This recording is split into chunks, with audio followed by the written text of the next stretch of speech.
নমস্কার বন্ধুরা, আমি Sonali Poddar Chaulia, insurance adviser, financial expert, Ramnarayan Ram.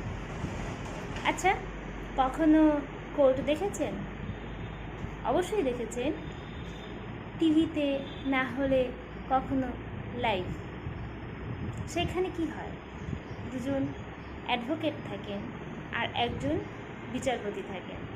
অ্যাডভোকেটদের কাজ বাদী বিবাদীদের পক্ষের হয়ে সওয়াল করা।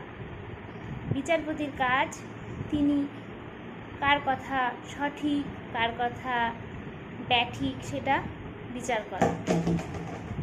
সেই রকম আমরাও আমাদের জীবনে কোর্টে দাঁড়িয়ে থাকি। যখন আমরা ইনকাম করি তখন আমরা হয়ে যাই বিচারপতি। যখন আমাদের ইনকাম আমরা আমাদের ঘরের খরচ করি তখন তারা হয় অ্যাডভোকেট।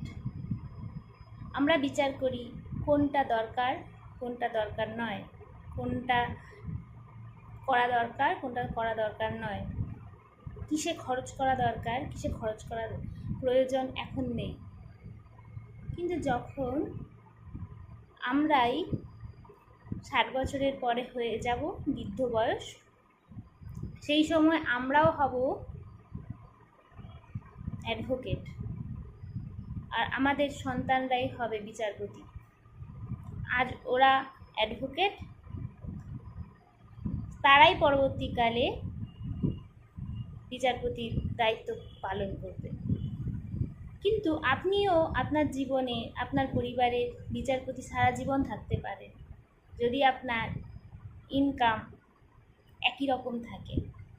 তার কি ব্যবস্থা আপনি করেছেন?